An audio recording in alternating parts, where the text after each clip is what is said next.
পরবর্তী জাতির থেকে আমাদের শিখতে হবে যে আমরা দাম্ভিক হব না, অহংকারী হব না, বরং আল্লাহর দেওয়া প্রতিটি নিয়ামতের শুকরিয়া আমরা আদায় করব। রাজি আছি কিনা? যারা স্টুডেন্ট আছেন, ছাত্র পড়াশোনা করতেছেন, অথবা যুবক চাকরি বাকরি খুঁজছেন, বুঝতে পেরেছেন কিনা আপনাদের হয়তো সামনে ভবিষ্যৎ রয়ে গেছে।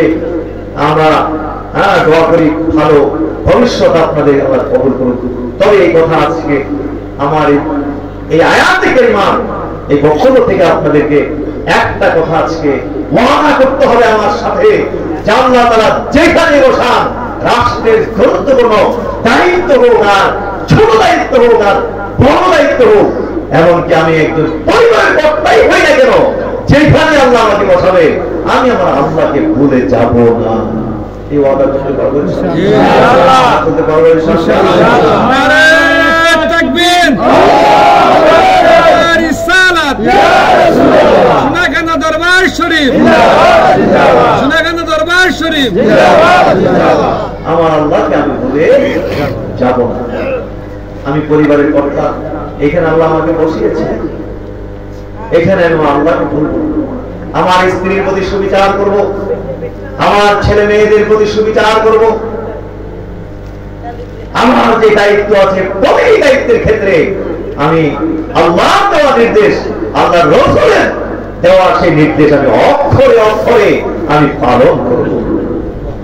সুবহানাল্লাহ। আজকে তাহলে কথা গুছিয়ে শেষ করে ফেলি। এই আয়াতে কারিমায় আমরা কি দেখেছি? আয়াতে কারিমার মধ্যে আমরা দেখলাম যে আল্লাহ তাআলা আমাদেরকে রিজিক সন্ধান করার নির্দেশ আয়াতের মধ্যে দিলেন, নাকি ঘরে বসে থাকতে কইছেন? নাকি রিজিক সন্ধানের নির্দেশ দিয়েছেন। আরেকটা দেখলাম কি নামাজের মতো, এবং কত গুরুত্বপূর্ণ দেখেন রিজিক সন্ধান করাটা যে কত রিজিক গুরুত্বপূর্ণ, যে আল্লাহ তাআলা নামাজের মতো সর্বোচ্চ লেভেলের যে ইবাদতটা, সেই ইবাদতের সাথেই তিনি রিজিক সন্ধানের নির্দেশটা উল্লেখ করলেন। সুবহানাল্লাহ। রিজিক সন্ধানের যত জায়গা দেখবেন যে বড় বড় ইবাদতের সাথে আল্লাহ তাআলা রিজিক সন্ধানের কথা উল্লেখ করেছেন। সুবহানাল্লাহ। এই একটা আয়াত শুধু হজ, হজের মতো বড় ইবাদতের সাথে রিজিক সন্ধান করে এই নির্দেশ আল্লাহ উল্লেখ করলেন। সুবহানাল্লাহ। লাইসা আলাইকুম হারাজুন আন তাবতাগু ফাদলান মির রাব্বিকুম, আল্লাহ বলেছেন তোমাদের জন্য দোষের কিছু নয় যে তোমরা হজ চলাকালীন সময়ে আল্লাহর দেওয়া রিজিক তোমরা সন্ধান করবে, এটা তোমাদের জন্য দোষের কিছু নয়। এই আয়াত নাযিলের আগে হজের সময়ে ব্যবসা বিজনেস করা হারাম ছিল, বাজারে যাওয়া হারাম ছিল হজ চলাকালীন সময়ে। বুঝতে পেরেছেন কিনা? তারপরে ইসলাম যখন আসলো, আয়াতে কারিমা যখন নাযিল হয়নি, এর পূর্বে ওই পূর্বের মতই সাহাবায়ে কেরাম মনে করতে লাগলেন যে হজ চলতেছে, আগে যেমনি বাজারে যাওয়া হারাম ছিল, এখন মনে হয় হারাম, বাজারে যেতেন না, কেনাকাটা ব্যবসা বিজনেস করতেন না, হজের সময় বন্ধ। আল্লাহ পাক ঘোষণা দিয়ে দিলেন লাইসা আলাইকুম হারাজুন আন তাবতাগু ফাদলান মির রাব্বিকুম, আল্লাহ বলে দিলেন যে নো, হজ চলাকালীন সময়ে তোমরা আল্লাহর দেওয়া রিজিক সন্ধান করবা, এটা তোমাদের জন্য দোষের কিছু না। সুবহানাল্লাহ। এই যে হজ করতেছে, ব্যবসাও করতেছে, এরকম আছে না? হজও চলে, ব্যবসাও কি এরকম আছে কিনা? এই যে আপনারা হজে গেছেন, দেখছেন না মিনায় হোটেল আছে কিনা? হাজিরা হোটেল ব্যবসা দিছে, ভাত তরকারি বেচতেছে, আবার আরেক দল হাজি, বুঝতে পেরেছেন কিনা, ওই দোকান থেকে আপনার ভাত তরকারি কিনে নিয়ে আবার তাবুর মধ্যে বইয়া ডাকছে খাইতেছে। আল্লাহ কইছে এটা দোষের কিছু না। আমাদের ইসলাম তো হলো জীবনমুখী দিন, আমাদের ইসলাম হলো জীবন ঘনিষ্ঠ দিন, জীবনের প্রতিটি মুহূর্তের সাথে আমাদের ইসলাম রয়েছে। জোরে বলুন সুবহানাল্লাহ। কিন্তু আমরা অজ্ঞতা মূর্খতার কারণে বুঝি না, আবেগ দিয়ে আমরা অনেক কিছু করতে চাই। কোরআন হাদিসের সাথে এই আবেগের মূলত কোনো সম্পর্ক নেই। আমরা অনেকে আছি, আমরা ভয় পাই এই আয়াত শুনে যে ওমা খালাকতুল জিন্না ওয়াল ইনসা ইল্লা লিয়াবুদুন, আল্লাহ বলেছেন আমি মানব দানবকে সৃষ্টি করেছি, তারা শুধুমাত্র আমার ইবাদত করবে, শুধু আমার ইবাদতের জন্য তৈরি করেছি। এই আয়াত শুনে অনেকে ভয় পায় যে বাপ রে বাপ, আল্লাহ ইবাদতের লাগি যদি বানায়, তাইলে আমি ব্যবসা করবো কোন সময়, চাকরি কোন সময় করবো? তাহলে বোঝা গেল এই লোক বুঝে নাই ইবাদতটা কি, বুঝে নাই। ব্যবসাটা যে ইবাদত বুঝে নাই, চাকরিটা যে ইবাদত এটা বুঝে নাই। এই জন্য অনেক মানুষ দেখা যায় যে বাজারে দোকান বন্ধ করে, তার গুরুত্বপূর্ণ অফিসটা বন্ধ করে দিয়া মুরাত্তদের বহু মানুষ আছে, এখন খবর নিলে দেখবেন ওই রাজশাহী গিয়ে মসজিদের ভিতরে ঘুমাইতেছে। বুঝে নাই ইবাদত, বুঝে নাই ইসলাম। আমার ইসলাম হলো জীবনমুখী দিন, আমার ইসলাম হলো জীবন ঘনিষ্ঠ দিন। জীবন চলতে থাকবে, সাথে সাথে আমাদের ইসলামও চলতে থাকবে। এইটা হলো ইসলাম।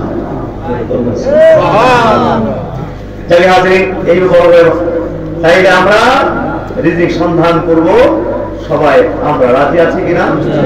এখন আর 2-4 মিনিট লাগবে, সেটা হচ্ছে রিজিক সন্ধান করবেন। যে এই রিজিক কেমনে সন্ধান করবেন? দুইটা রাস্তা আছে, একটা হলো হালাল রাস্তা, হালাল তরিকা, আরেকটা হচ্ছে হারাম তরিকা। এবার বলুন আমরা কোন তরিকাটা গ্রহণ করব?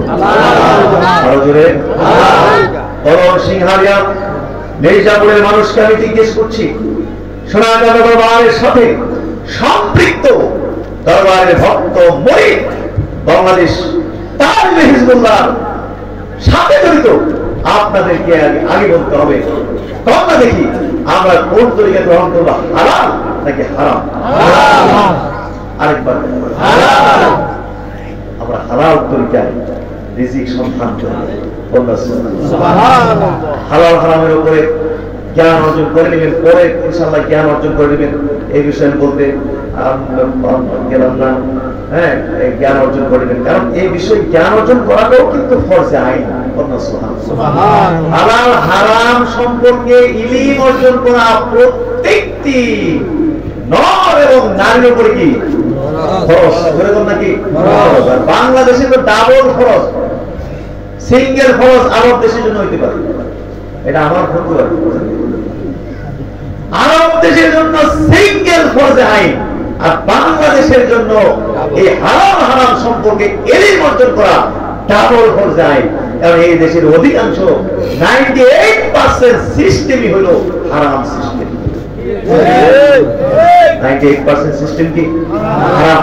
এই জন্য হালাল হারাম সম্পর্কে আপনার যদি স্পষ্ট নলেজ না থাকে, আপনি আপনি হারাম থেকে বাঁচতে পারবেন না।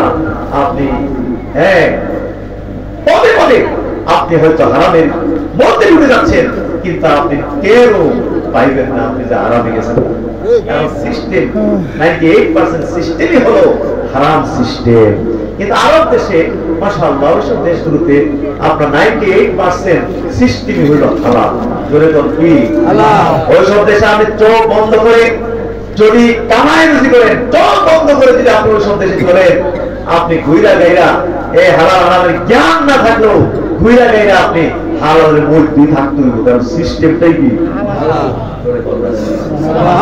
যদি বাঙালিরা মাঝে মাঝে গিয়ে হারামটা আবিষ্কার করে, একটু পার্সেন্ট আমার মনে হয় যে বাঙালিরা বেশিরভাগটা কি করে আবিষ্কার করে। বাঙালি তো আবার 2 নম্বর আবিষ্কার করা লাগে কয় নম্বর?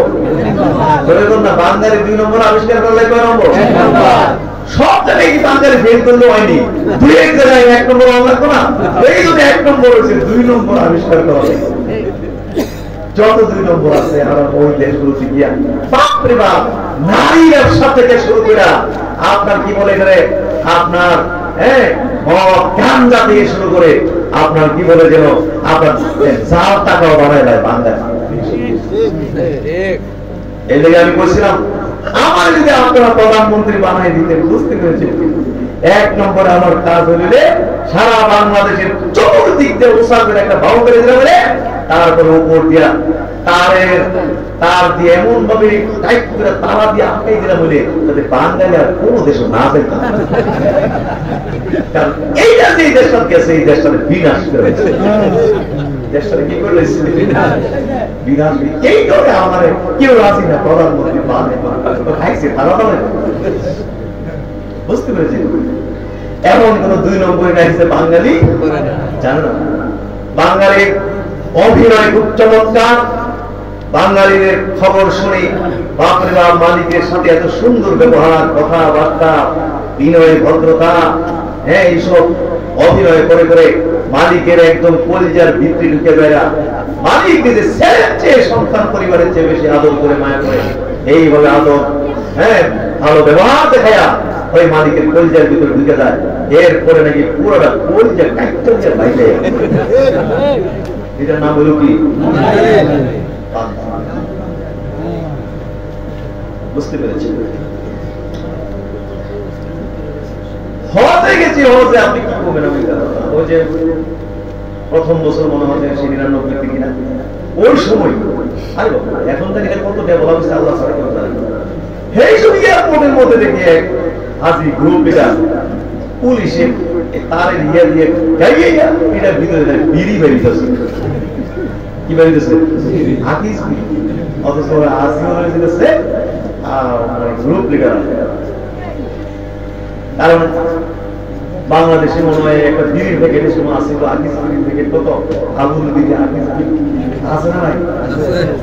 তো বলা হয় যে 5 টাকা ওই করবে বাংলাদেশে। হ্যাঁ, দুনিয়া মনে করেন 2 রিয়ালে ব্যস্ত এক হজ করে না বিড়ি দেখি। এটা নাম হলো কি? বাংলা। ইন্না লিল্লাহি ওয়া ইন্না ইলাইহি রাজিউন। মনে কষ্ট হচ্ছে, বাঙালি বাঙালির শত্রু, বাঙালি হলো বাঙালির শত্রু। ওইখানে যদি কেউ 50,000 টাকার বেতন পায়, তো বাঙালি 10 জন বাঙালি তার পিছে রাখবে। মালিক দিয়ে কইব যে তোমার পাগল হইছো তুমি, 50,000 টাকা দিয়ে একজন রাখছো, আমি তো তোমার এই টিয়াদের 2 জন দিতাম। বাঙালির শত্রু আর কেউ না, বাঙালির শত্রু মূলত কে? এই জন্য চিন্তা করি না আমি যে আজকে তার ক্ষতি করলাম, তার চাকরিটা আমি খেয়ে দিলাম হিংসা করে, কিন্তু আস্তে আস্তে আস্তে আস্তে আস্তে তো এই রশি তো আমার গলার মধ্যে আইও কি কয়েকদিন করে থাকবে। এই জন্য তো এত লাভ সারা দুনিয়ায় বাঙালি মানে লাভ। বাঙালি মানে কি? এক সময় আদর করতো, মায়া করতো।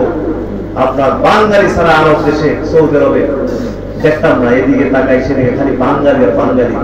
মনে মনে করি বাংলাদেশে এত বাঙালি আছে, আর এখন পূজ্য পাওয়া যায় আর থাকলেও মায়া দেওয়া এখন আর বাঙালির প্রতি নাই। ওই দেশটা শেষ করছে। পায়ে ধরে বলি প্রবাসী ভাই, যারা আমাদের প্রবাসীরা আছেন বা যারা যাবেন, আপনাদেরকে অনুরোধ করছি, দুনিয়ার যেদিকে চায় জায়গা আপনার ওই বাঙালি ভাই যা মন চায় তা করে, কিন্তু আমাদের সাথে যারা জড়িত আছেন, সম্পৃক্ত আছেন, আমরা এই সমস্ত অন্যায় করবো না। রাজি আছি কিনা? আর করতে পারবো কিনা? তাইলে দেখবেন ইনশাআল্লাহ একদিন বরকতের দরজা আমরা খুলে দিব।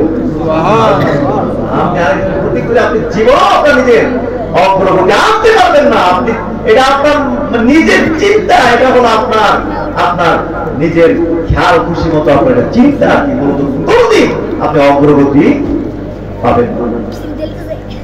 রাস্তায় থাকেন আজকাল পশু পশু আল্লাহ তাআলা বরকত দিয়ে করেছেন। এর হাজির আমরা হালালটা গ্রহণ করবো না হারাম? সুদ চলবে না, দোষ না, চুরি দুর্নীতি না, চলবে না। একটা হাদিস দিয়ে ফিনিশিং এর হাদিস, এই হাদিস দিয়ে আমার কথার ইতি টানছি। হাদিসটির অনুবাদ করে আমি শেষ করছি। সেটা হচ্ছে আল্লাহ রাসূল বলেছেন, বুঝতে পেরেছেন? আল্লাহ রাসূল বলেছেন, কি বলেছেন? যার চিন্তা ফিকির হবে আখিরাত। জোরে বল সুবহানাল্লাহ। চিন্তা ফিকির হবে কি? আখিরাত। মান কানাতিল আখিরাতু হাম্মাহু, যার চিন্তা ফিকির হবে আখিরাত, আখিরাতের চিন্তা। এরকম লোক আছে কি? সবসময় আখিরাতের চিন্তা, নামাজের চিন্তা, রোজার চিন্তা। বুঝতে পেরেছেন? 1000 টাকা ইনকাম করার পরে সন্ধ্যায় বাসায় ফিরে সে মোনাকাবা করে, মুশাহাদা করে যে দেখি তো 1000 টাকার মধ্যে, এই 1000 টাকা ইনকামের মধ্যে একটা টাকা কিংবা একটা পয়সা আমি ইনকাম করার মধ্যে আমি একটা কি বলেছেন আমরা, আমি একটা মিথ্যা কথা আমি ইউজ করেছিলাম কিনা।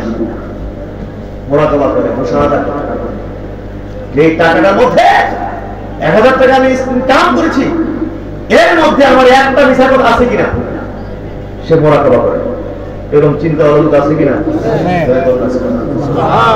আমাদের চিন্তা মানে ফজর করলে জোহরের চিন্তা, জোহর বললে আসরের চিন্তা, আসর করলে মাগরিবের চিন্তা, মাগরিব করলে এশার চিন্তা। এই মাথার ভিতরে চিন্তা আছে না? এরকম লোক আছে কিনা? দিন মজুর আমার সাথে নামাজ পড়েছে, আমি চিনি সে দিন মজুর 3 বেলা খেতে পারে কিনা আল্লাহ ছাড়া কেউ জানে না। খাইলেও হয়তো বা বুঝতে পেরেছেন কিনা, খাইলেও কি দিয়ে খাইছে আল্লাহ জানে। একসাথে জোহরের নামাজ আদায় করেছি, জোহরের পরে 2 রাকাত সুন্নাত পড়তে আমার লেগেছে 3-4 মিনিট। জোহরের পরে 2 রাকাত সুন্নাত পড়েছি, আমার লেগেছে 3-4 মিনিট। কিন্তু এই দিন মজুরকে দেখলাম বাপ রে বাপ, আর 10 মিনিট হয়ে গেছে না, এখনো তার 2 রাকাতই শেষ হয়েছে। নিজেকে ধিক্কার দিলাম, আমি নিজেকে এত বড় বিশ্বাস ভেবে বসে আছি, নিজেকে এত বড় বুজুর্গ মনে করে বসে আছি, এত বড় আল্লাহর ওলি মনে করে বলে দিছি। এখন থেকে সর্বনাশ, এই দিন মজুর যে 3 বেলা দিন খাইতে পারছে না, এখনো দেখছি দিন মজুরকে আমার থেকে বড় ওলি হয়েছে। আমি কোন মিথ্যা উদাহরণ দেই না, মিথ্যা দৃষ্টান্ত দেই না, আমি সত্য সত্য দৃষ্টান্ত আমি আপনাদেরকে দিলাম। ঢাকায় এক দোকানে কেনাকাটা করতে গেলে পরে জোহরে আযান দিয়েছে, আমি শুনিনি, আমার কানেই যায়নি। দোকানদার বলল যে হুজুর আযানটা যেহেতু হয়ে গেছে, নামাজটা পড়াই দেন, জামাতটা পড়ে গেল। আমি খাইছি, আমি তো মনে করছিলাম আমি বড় আমি, এখন তো দেখতেছি দোকানদার আমার থেকে আরো বড়। যার চিন্তা ফিকির হবে আখিরাত, জোরে বলুন সুবহানাল্লাহ, তাকে 2টো পুরস্কার দেওয়া হবে। জোরে বলুন কয়টা?